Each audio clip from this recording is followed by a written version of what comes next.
நம்முடைய ஆண்டவராகிய இயேசு கிறிஸ்துவினாலும் நம் அனைவருக்கும் கிருபையும் சமாதானமும் உண்டாவதாக. ஆமென். ஜெபம் செய்வோம்.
இயேசு கிறிஸ்துவின் நாமத்தில் ஜெபிக்கிறோம் நல்ல பிதாவே.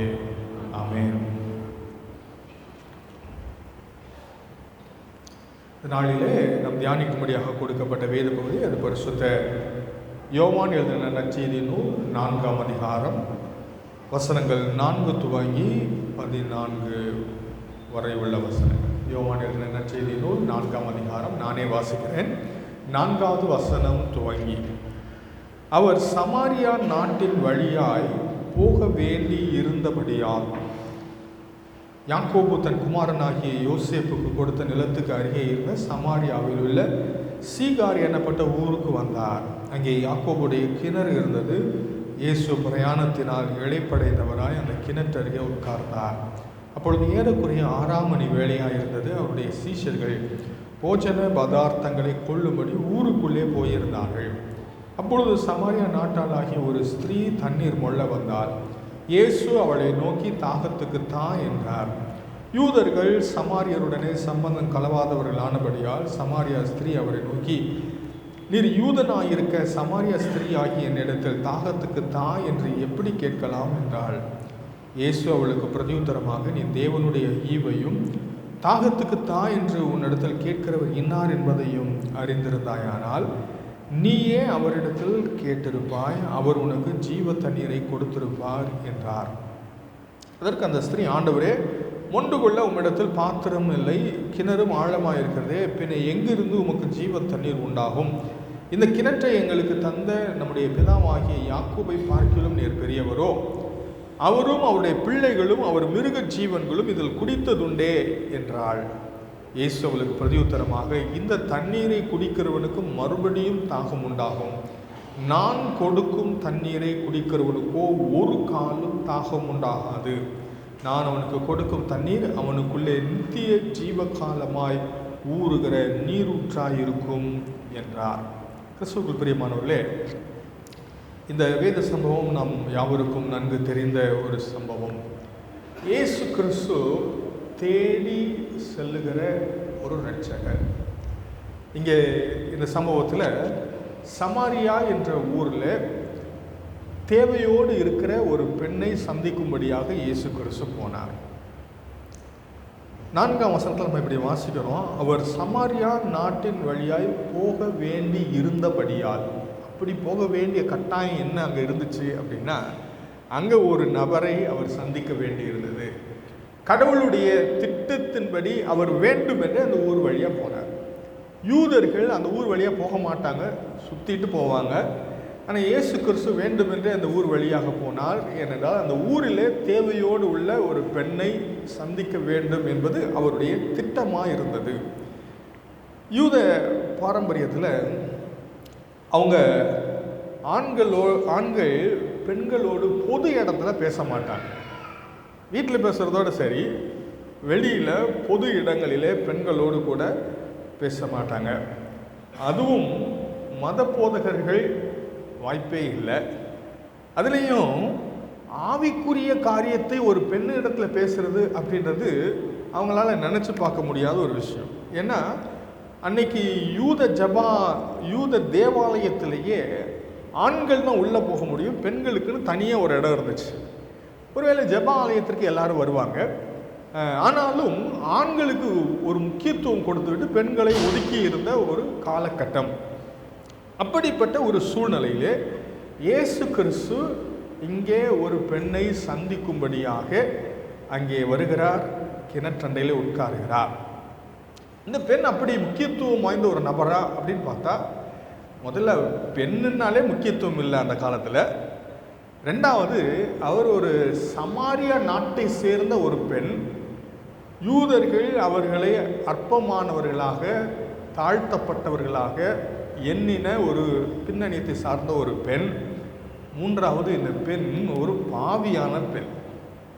ஒரு நல்ல பேக்ரவுண்டோ, ஒரு நல்ல அந்தஸ்தோ, ஒரு நல்ல வாழ்க்கையோ இல்லாத ஒரு பெண். அப்படிப்பட்ட ஒரு பெண்ணை இயேசு தேடி சந்திக்கும்படியாக அங்கே போய், அந்த அம்மா வர்றதுக்கு முன்னாடியே இவர் போய் உட்கார்ந்து வெயிட் பண்ணுறார். இயேசு கிறிஸ்து அவரே நம்மக்கிட்ட பேச்ச ஆரம்பிக்கிறார். ஏன்னா அவங்க பேச துணிஞ்சிருக்க மாட்டாங்க.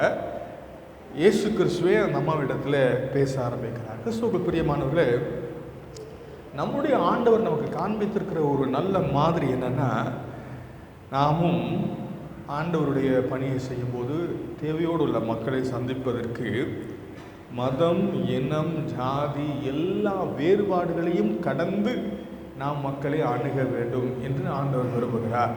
அது மட்டுமல்ல, நான் பரிசுத்தவான் நீ பாவி என்ற மனநிலையில் நம்ம அவங்கள அணுக கூடாது. அந்த அகந்தையோட அது பெருமையான ஒரு மேட்டிமையான மனநிலையில் மற்றவர்களை அணுகவே கூடாது. இயேசு கிறிஸ்து இங்கே நல்ல உதாரணம். இங்கே இயேசு கிறிஸ்து அந்த அம்மா கிட்ட போய் கேட்குறாரு. அவருடைய பேச்சை எப்படி துவங்குறாரு, அம்மா எனக்கு தாகத்திற்கு தண்ணீர் வேண்டும் என்று அந்த அம்மா கிட்ட கேட்கிறார். ஆகையினாலே இயேசு கிறிஸ்து அவர் தேடி போகிறார், எல்லா பாகுபாடுகளையும் கடந்து போகிறார். அது மட்டுமல்ல, இந்த சீன் பைபிளில் வேறு எங்கேயுமே நம்ம பார்க்க முடியாத ஒரு சீன். இயேசு கிறிஸ்து ஒரு பெண்ணோடு கூட தனிமையில் உட்கார்ந்து, ஒருவேளை திறந்த வெளியில் தான், கிணத்தடியில் தான் உட்கார்ந்து பேசிக்கொண்டு இருக்கிறார். ஏன் இப்படிப்பட்ட ஒரு நிகழ்வு அப்படின்னா, இது தற்செயலாக நடந்த நிகழ்வு அல்ல, கடவுளுடைய திட்டம்.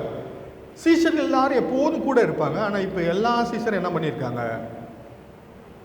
12 பேருக்கு சாப்பாடு வாங்குறதுக்கு எத்தனை பேர் போகணும்? 12 பேரும் போயிட்டாங்க. ஒருவேளை சாப்பிட்டுட்டு ஏசாமி வாங்கிட்டு வந்தாங்களா தெரியல, ஆனால் போயிட்டாங்க.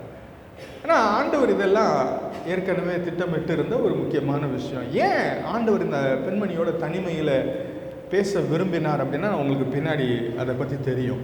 ஒருவேளை சீஷர்கள் இருந்திருந்தாங்கன்னா ஏசாமி பேசவே விட்டுருக்க மாட்டாங்க. ஏன்னா அது அவங்களுடைய பாரம்பரியத்திற்கு எதிரானது. ஐயோ இந்த அம்மா வந்துருச்சு, ஒன்று ஏசாமியை கிளப்பியிருப்பாங்க, இல்லாட்டினா அந்த அம்மாவை துரத்தியிருப்பாங்க. ஆனால் இயேசு கிறிஸ்து இவங்க எல்லாரையும் அனுப்பிட்டு அந்த பெண்மணியை தனியாக சந்தித்தார்.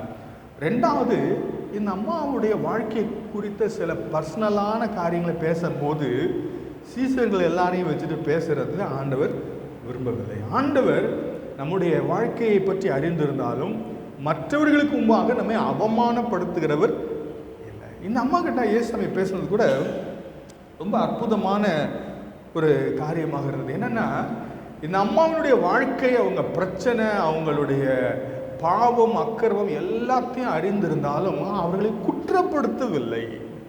குற்றப்படுத்தலை, ஆனால் அவங்க தவறை சுட்டி காண்பிக்கிறார்.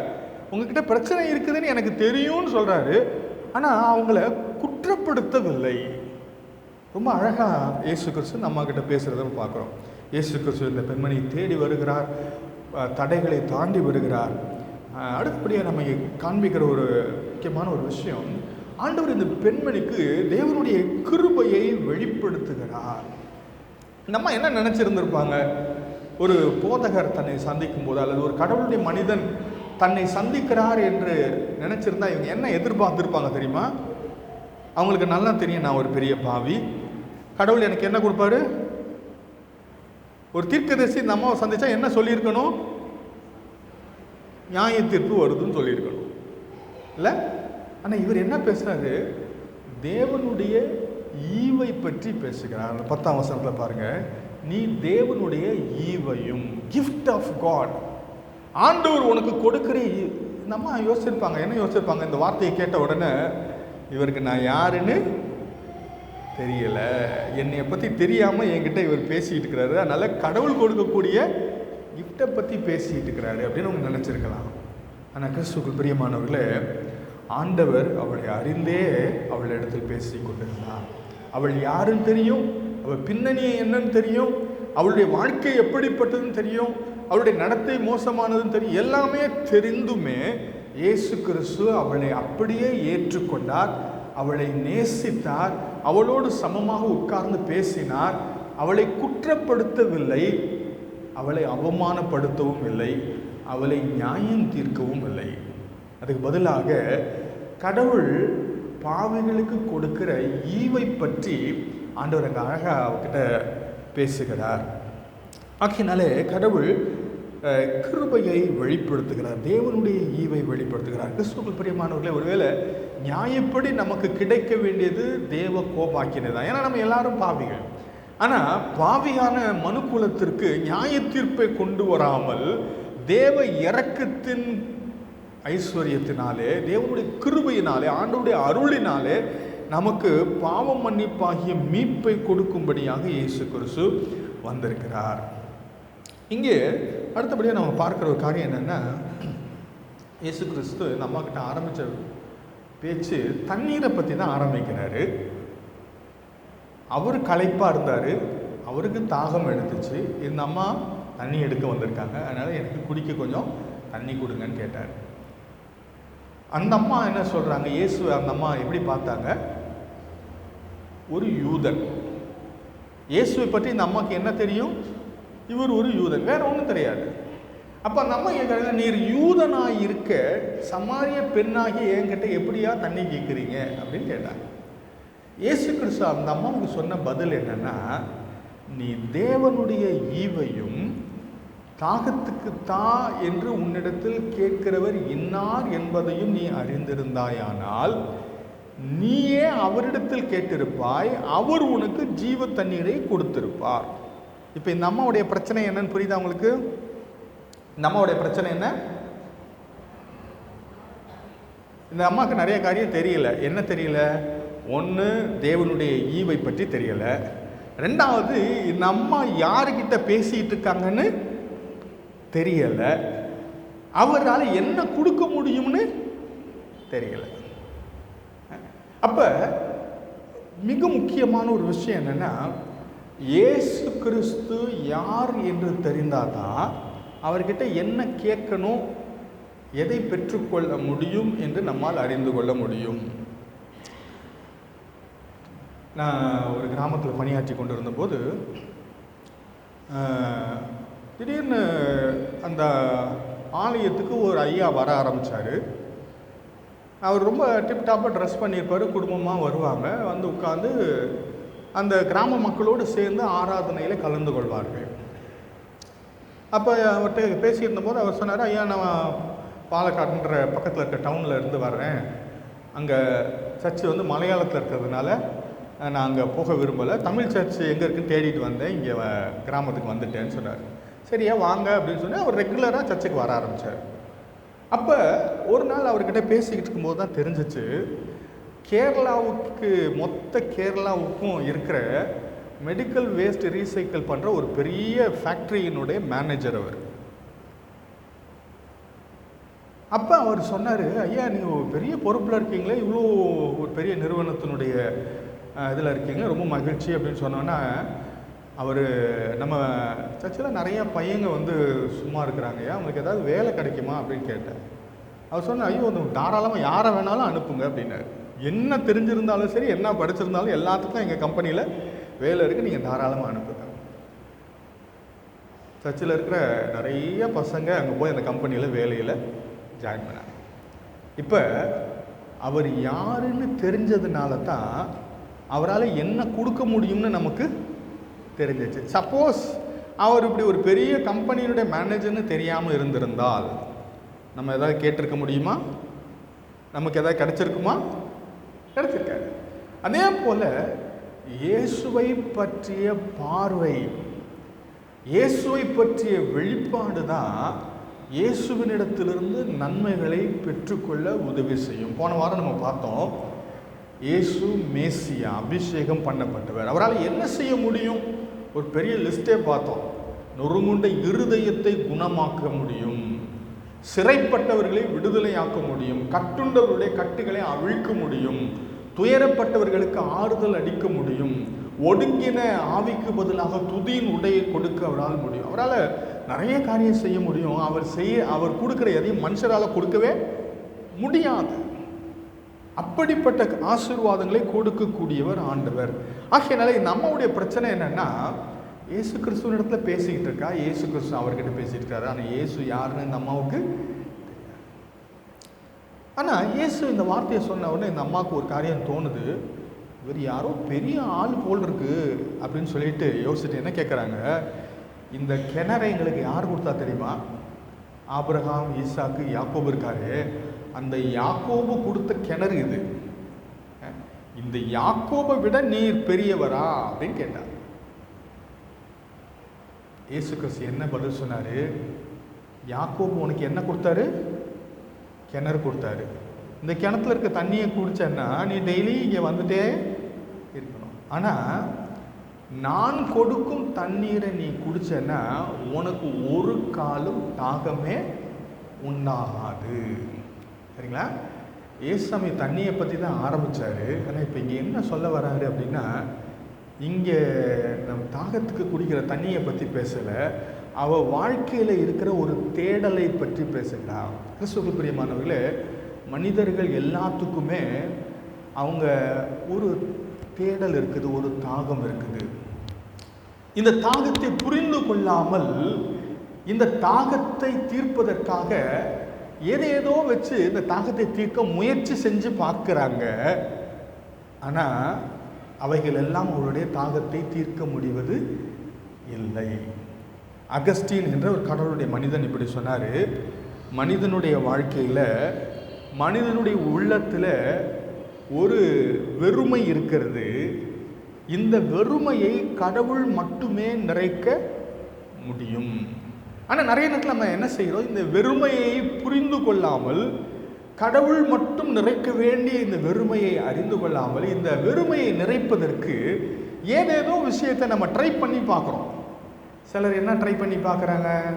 சாராயத்தினால ட்ரை பண்ணி பார்க்குறாங்க, சிலர் சாப்பாட்டுனால ட்ரை பண்ணி பார்க்குறாங்க, சிலர் மனிதர் உறவுகளினாலே ட்ரை பண்ணி பார்க்குறாங்க, என்னென்னமோ ட்ரை பண்ணி பார்க்குறாங்க. ஆனால் எதுவுமே இந்த வெறுமையை மாற்றி அமைக்க முடியாது. இந்த தாகத்தை தீர்க்கக்கூடியவர் கடவுள் மட்டுமே.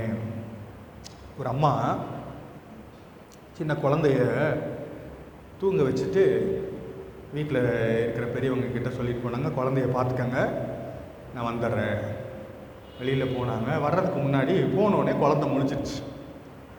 குழந்தை முழிச்சோடனே இங்கே என்ன செய்கிறாங்க, முழிச்சோடனே குழந்தை என்ன செய்யும், அழுகுது. அந்த அழுகையை அமர்த்துறதுக்காக குழந்தைகிட்ட ஏதேதோ விளையாட்டு காட்டுறாங்க, பொம்மை எடுத்து கிளுகில் போய் ஆட்டுறாங்க, அதை பண்ணுறாங்க, இதை பண்ணி ஏதேதோ பண்ணால் குழந்தை என்ன செய்யுது, ஒரு 2 நிமிஷம் அமைதல் ஆகுது, கிளுகில் போய் பார்க்குது. ஆனால் திரும்ப கிளுகில் போய் ஆட்டிகிட்டு இருக்கும்போதே என்ன செய்ய ஆரம்பிச்சிருச்சு, அழுக ஆரம்பிச்சிருச்சு. ஏதேதோ பண்ணி அந்த குழந்தையினுடைய அழுகையை அமர்த்துறதுக்கு பயங்கரமாக முயற்சி பண்ணுறாங்க. கொஞ்ச நேரம் அது அமைதல் ஆகுது. அப்புறம் திரும்ப என்ன செஞ்சிருது, அந்த குழந்தை பர்மனெண்ட்டாக அமைதலாகி ஒரு பெரிய சிரிப்பு வந்துச்சு. எப்போ தெரியுமா, அவங்க அம்மா வந்து அந்த குழந்தைய தூக்கின உடனே யாரோ தூக்கி வச்சுருந்தாங்க, யாரோ என்னென்னமோ விளையாட்டு காமிச்சாங்க, என்னென்னமோ பண்ணாங்க. ஆனால் அந்த தாய் வந்து குழந்தைய தூக்கி வச்சோடனே அந்த குழந்தை அவ்வளோ ஒரு மகிழ்ச்சி, எதுக்கு ஒரு மன நிறைவு. அது பால் குடிச்சிட்டு அப்படியே பரலோகத்தில் இருக்க மாதிரி தூங்குச்சு. அப்போ மனிதனுடைய ஆத்மாவும் இந்த மாதிரி தான் இருக்குது. நம்ம நிறைய நேரத்தில் கிளுகிழப்பை காட்டுற மாதிரி என்னென்னத்தையோ வச்சு அந்த மனித தேடலில் நம்ம நிறைவு செய்வதற்காக என்னென்னமோ சினிமா பார்க்கலாம், அதை பண்ணலாம், இதை பண்ணலாம், குடிக்கலாம், விளையாடலாம், அங்கே சுற்றலாம், என்னென்னமோ முயற்சி பண்ணி பார்க்குறாங்க. நடந்து போகலாம், எங்கெங்கேயோ போகலாம். ஆனால் எதுவும் உண்மையில் மனிதனுடைய இருதயத்தில் காணப்படுகிற அந்த வெறுமையை மாற்ற முடியாது. அதை கடவுள் மட்டுமே நிறைவு செய்யும். இந்த அம்மாவுடைய பிரச்சனை என்ன தெரியுமா, இந்த அம்மா இந்த வெறுமையை நிரப்புவதற்கு நிறைய பேரை ட்ரை பண்ணி பார்த்தாங்க. என்னுடைய கணவர் இதை சரி செய்ய முடியுமா? கடவுள் மட்டும்தான் இதை சரி செய்ய முடியும். கணவராலையும் சரி செய்ய இவர்களுக்கு ஏமாற்றம். உடனே என்ன செய்கிறாங்க, இவரால் முடியல, அனுப்பிடு அடுத்த கணவர், அடுத்த மனுஷனை திருமணம் பண்ண. அவரால் முடியுமா? முடியாது, அவர் போயிட்டார். அடுத்த 5 பேரை திருமணம் செய்திருந்தார்கள். ஆனால் இப்போ 5 பேரும் போயிட்டாங்க. இப்போ 6வது ஒருத்தரை ட்ரை பண்ணிட்டு இருக்கிறாங்க. இப்படிப்பட்ட நிலையில தான் இயேசு கிறிஸ்து இந்த அம்மாவுடைய ஆன்மீக தாகத்தை புரிந்து கொண்டு இவர்களை சந்திக்கும்படியாக இயேசு கிறிஸ்து இங்கே இவரிடத்திற்கு வந்தார். அப்பொழுது இந்த நான் கொடுக்கும் தண்ணீர், இயேசு கிறிஸ்து அந்த அம்மா கிட்ட பேசின காரியம், நான் கொடுக்கும் தண்ணீர் அதை குடிக்கிறவனுக்கு ஒரு காலம் தாகம் உண்டாகாது, அது அவனுக்குள்ளே நித்திய ஜீவ காலமாய் ஊறுகிற நீரூற்றாய் இருக்கும். இயேசு இதை தேவனுடைய ஈவு என்று சொன்னார். இது இலவசமானது. ஆண்டவர் இந்த தண்ணீரை யாருக்கு கொடுக்குறாருங்க, யார் வேணாலும் வாங்கிக்கலாம். ஆனால் ஃபஸ்ட்டு ரிக்குவயர்மெண்ட்டு, தண்ணி குடிக்கிறதுக்கு என்ன ரிக்குவயர்மெண்ட் வேணும், தாகம் இருக்கணும், அவ்வளோதான். தாகமாக இருக்கிறவர்களே நீங்கள் எல்லாரும் என்னண்டைக்கு வாருங்கள் அப்படின்னு சொல்லி கூப்பிட்டாரு. ஏசாயா 55ஆம் அதிகாரம் முதல் வசனம் வாசிங்க. ஏசாயா 55:1.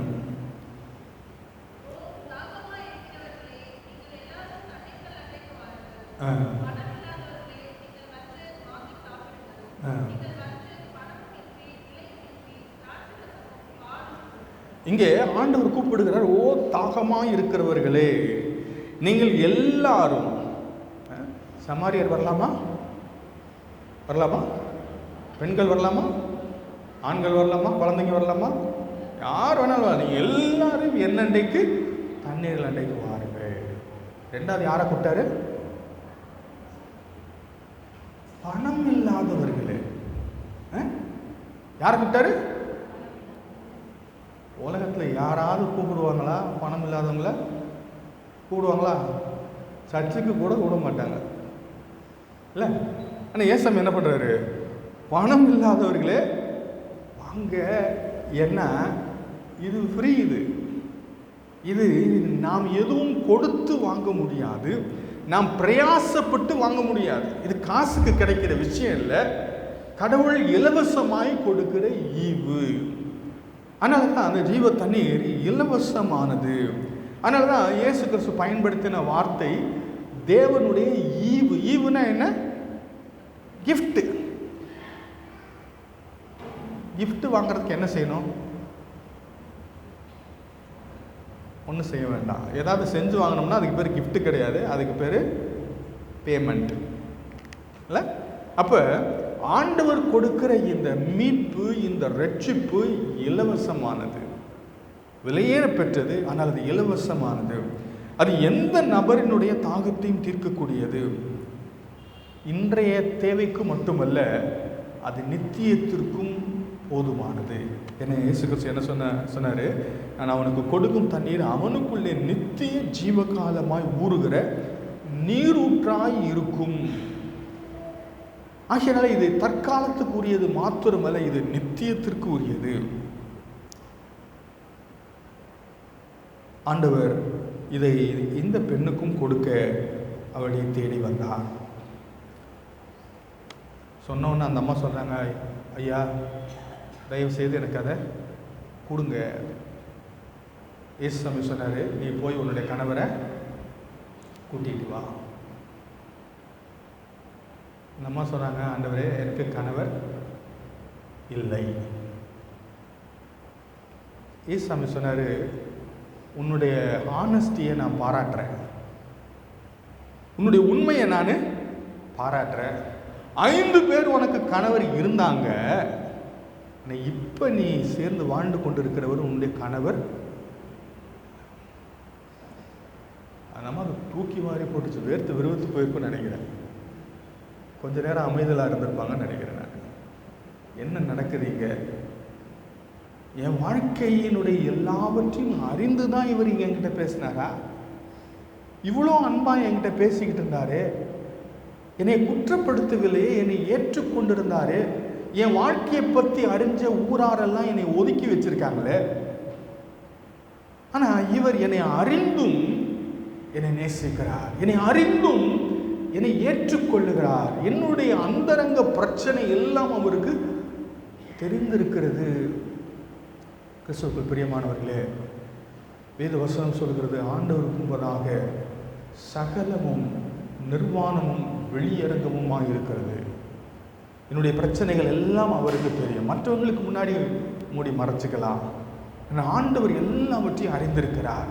என்னுடைய பிரச்சனைகள், என்னுடைய பாவம், என்னுடைய போராட்டம், என்னுடைய நெருக்கம், என்னுடைய கேள்விகள், என்னுடைய சந்தேகங்கள், கடவுள் இருக்கிறாரான்று எனக்கு இருக்கிற சந்தேகம் கூட ஆண்டவருக்கு தெரியும். ஆண்டவர் எல்லாவற்றையும் அறிந்து நேசித்து இந்த பெண்மணியை சந்திக்கும்படியாக இங்கே வந்திருக்கிறார். அவளுக்கு மிகுந்த ஆச்சரியம். கிறிஸ்துவுக்குள் பிரியமானவர்களே, உங்கள் வாழ்க்கையை பற்றி ஆண்டவர் தெரியுமா? தெரியுமா? தெரியும். நீங்கள் கடந்து போகிற பிரச்சனையை பற்றி ஆண்டவருக்கு தெரியுமா? தெரியும். சில நேரத்தில் நம்ம அப்பா அம்மா கிட்ட ஷேர் பண்ண முடியாது. ஏன் சில நேரத்தில் நம்ம நண்பர்கள்கிட்ட கூட சொல்ல முடியாது. சில நேரத்தில் நம்ம மனைவி கணவன்கிட்ட கூட சொல்ல முடியாது. ஆனால் கர்த்தர் எல்லாவற்றையும் அறிந்திருக்கிறவர். நாம் கண்ணீர் வடிக்கிறதை அவர் பார்க்கிறவர். நம்முடைய கண்ணீரை மாற்றக்கூடியவர். நம்முடைய கேள்விகளை அவர் அறிந்திருக்கிறவர். கேள்விக்கு பதிலளிக்கிறவர். நமக்கு உதவி செய்கிறவர். நம்மை நேசிக்கிறவர். எல்லாவற்றையும் அறிந்தும் நம்மை நேசிக்கிறார். ஒருவேளை மற்றவங்க நம்ம வாழ்க்கையினுடைய எல்லாத்தையும் தெரிஞ்சுக்கிட்டாங்கன்னா நம்மளை நேசிக்க மாட்டாங்க. ஆனால் இயேசு கிறிஸ்து நம் எல்லாவற்றையும் அறிந்தும் அவர் இன்னும் நம்மை நேசிக்கிறார். இந்த அம்மா இயேசுவை பார்த்து சொன்னாங்க, ஆண்டவரே நீர் ஒரு தீர்க்கதரிசி என்று நான் காண்கிறேன். இயேசு கிறிஸ்து கொஞ்சம் கொஞ்சமாக இந்த அம்மா கிட்ட தன்னை வெளிப்படுத்துகிறார். முதலாவது, நான் கொடுக்கும் தண்ணீர் எப்படிப்பட்டதுன்னு சொன்னார். அதனால் ஆபிரகாமை விட இவர் பெரியவர் என்பதை அவர் யாக்கோபை விட பெரியவர் என்று புரிந்து கொண்டார்கள். இங்கே அவருடைய வாழ்க்கையினுடைய போராட்டத்தை பற்றி பேசின போது தீர்க்கதரிசி என்று அறிந்து கொண்டார்கள். உடனே இந்த அம்மா ஒரு ஆவிக்குரிய காரியத்தை பற்றி இயேசுவின் இடத்துல கேட்க ஆரம்பித்தார்கள். கடவுளை எங்கே தொழுது கொள்ள வேண்டும்? நிறைய நேரத்தில், சில நேரத்தில் இந்த மாதிரி சூழ்நிலையில் நம்ம வாழ்க்கையில் இருக்கிற பிரச்சனைகளே கடவுள் நமக்கு சுட்டி காண்பிக்கும் போது சில நேரத்தில் டபார்னு நம்ம என்ன செய்வோம்? வேறு ஏதாவது டைரக்ஷனில் திரும்பிக்குவோம். வேறு ஏதாவது காரியத்திற்குள்ளாக மூழ்கி கொள்வோம். ஒருவேளை அப்படி இவங்க செயல்பட்டாங்களான்னு நமக்கு தெரியல.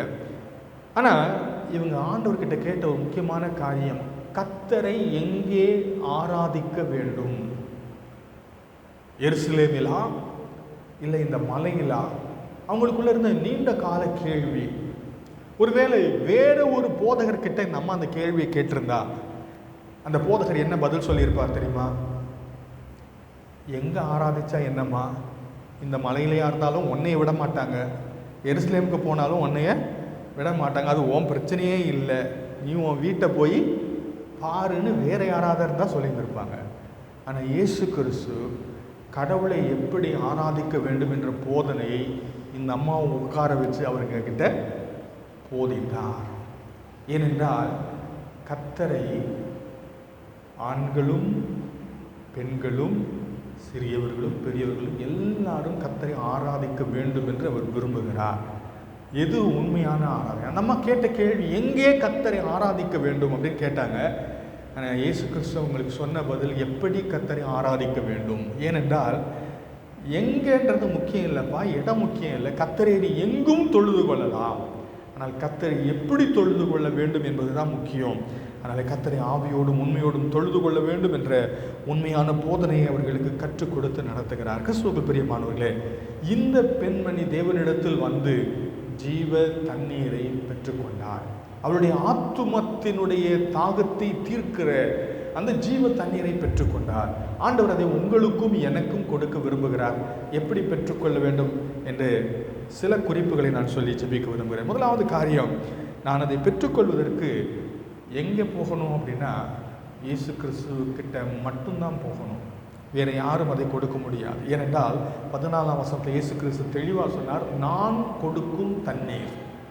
இது கிணறுல கிடைக்காது, இது பாஸ்டர்கிட்ட கிடைக்காது, இது மனிதர்கள்கிட்ட இருந்து கிடைக்காது, இது இயேசு கிறிஸ்துவனிடமிருந்து மட்டுமே கிடைக்கக்கூடிய ஒரு தண்ணீர், நான் கொடுக்கும் தண்ணீர். ஆகையினால இதை பெற்றுக்கொள்வதற்கு நான் இயேசு கிறிஸ்துவின் இடத்துல போக வேண்டும், அவர் யார் என்று நான் அறிந்து கொள்ள வேண்டும். ரெண்டாவது காரியம், 10ஆம் வசனத்தில் அவர் சொன்ன காரியம், நீ தேவனுடைய ஈவையும் தாகத்துக்கு தா என்று உன்னிடத்தில் கேட்கிறவர் இன்னார் என்பதையும் அறிந்திருந்தாயானால். இந்த தண்ணீரை பெற்றுக்கொள்வதற்கு இயேசுவை நான் அறிந்திருக்க வேண்டும். இயேசு கிறிஸ்துவினிடத்தில் போகணும், அவருடைய மகத்துவத்தையும் மகிமையும் நான் அறிந்திருக்கும் போது தான் நான் அவர்கிட்ட விசுவாசத்தோடு பெற்றுக்கொள்ள முடியும். ஆகையினாலே தேவனிடத்திற்கு, இயேசு கிறிஸ்துவனிடத்திற்கு வர வேண்டும், இயேசு கிறிஸ்துவை பற்றி நான் ஆழ்ந்து அறிந்து கொள்ள வேண்டும். மூணாவது ஒரு காரியம் அவர் சொல்கிறாரு, தேவனுடைய ஈவையும் தாகத்துக்கு தான் என்று உன்னிடத்தில் கேட்கிறவர் என்னார் என்பதை அறிந்திருந்தாயானால் நீயே அவரிடத்தில் கேட்டிருப்பாய். அப்போ இந்த ஜீவ தண்ணீரை பெறதுக்கு என்ன செய்யணும்? கேட்கணும். இயேசு கிறிஸ்துவினிடத்தில் வரணும், நான் அவர் கொடுக்குற தண்ணீர், அவர் எப்படிப்பட்டவர் என்பதை அறிந்து கொள்ள வேண்டும், அவர்கிட்ட கேட்டால் தான் இது கிடைக்கும்.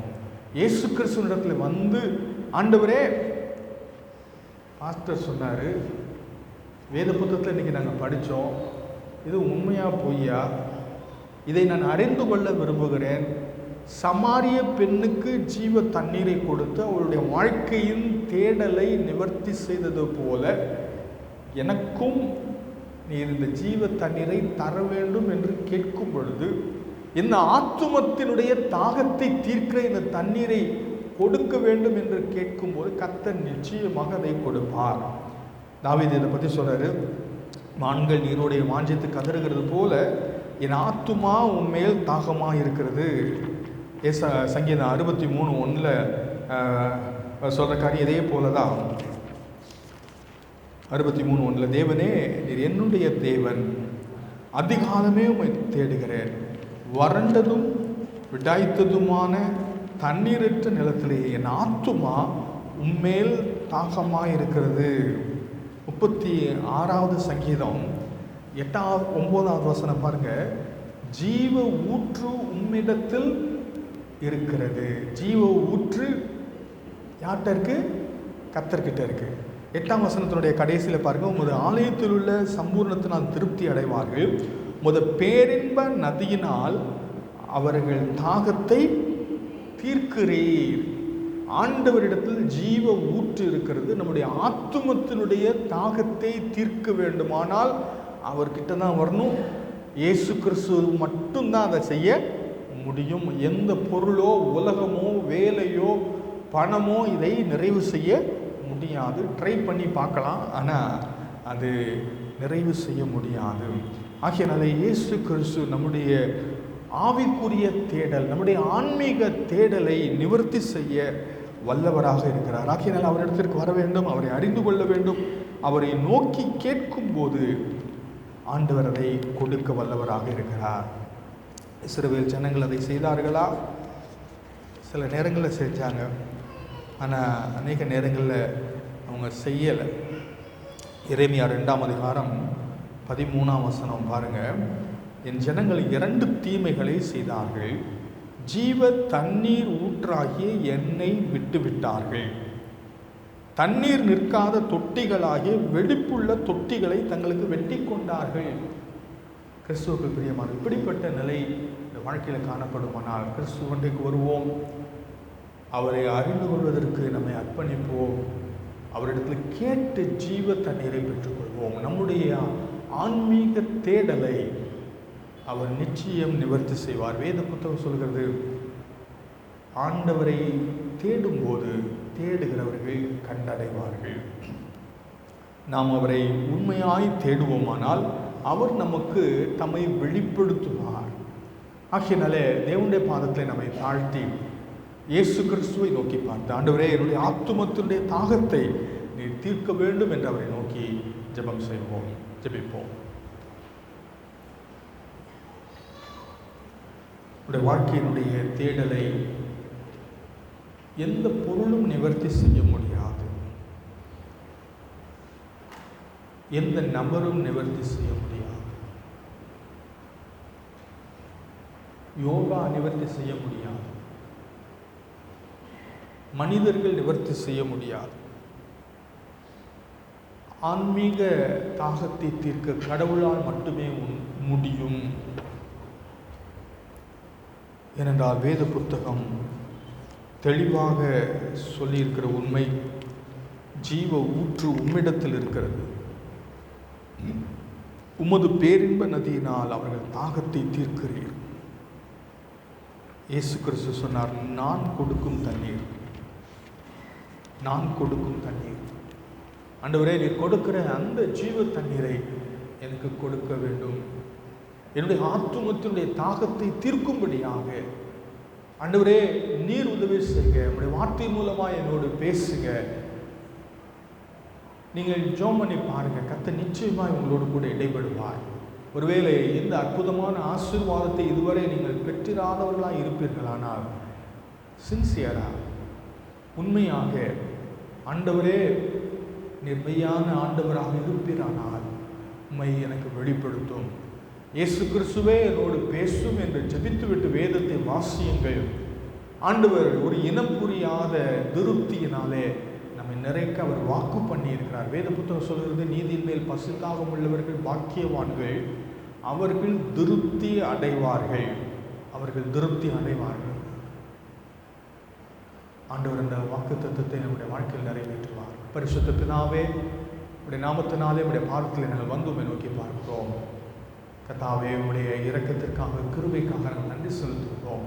உடைய வேத வசனம் ஆண்டவரே எங்களை வழி நடத்தட்டும். எங்களுடைய தாகத்தை தீர்க்கும்படியாக கிறிஸ்துவண்டைக்கு நாங்கள் வர வேண்டும், கிறிஸ்துவை அறிந்து கொள்ள வேண்டும், கிறிஸ்துவனிடம் கேட்க வேண்டும் என்று கற்றுக் கொடுத்து உமக்கு ஸ்தோத்திரம் ஐயா. அதை நாங்கள் நடைமுறைப்படுத்த எங்களுக்கு உதவி செய்கிறஜா. ஒவ்வொரு நாளும் உடைய வார்த்தையினாலே உடைய பிரசன்னத்தில் தாகம் தீர்க்கப்பட்டவர்களாய் நாங்கள் வாழ உதவி செய்ய.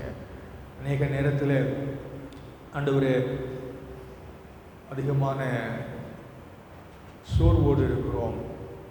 ஆண்டவரே அநேக நேரத்தில் பலவிதமான குழப்பம், பலவிதமான பிரச்சனைகளில் வாழ்ந்து கொண்டு இருக்கிறோம். அந்த சூழ்நிலைகள் மாற்றி அமைக்கும்படிக்கு நீர் உம்முடைய ஜீவ தண்ணீரினாலே எங்களை நிறைக்கும்படியாக நம்ம ஜெபிக்கிறோம். எங்களுக்கு திருப்தியை, சமாதானத்தை, மன நிறைவை, ஆன்மீக நிறைவை கட்டளையிடுங்க. இயேசு கிறிஸ்துவின் நாமத்தில் ஜெபிக்கிறோம் நல்ல பிதாவே, ஆமென்.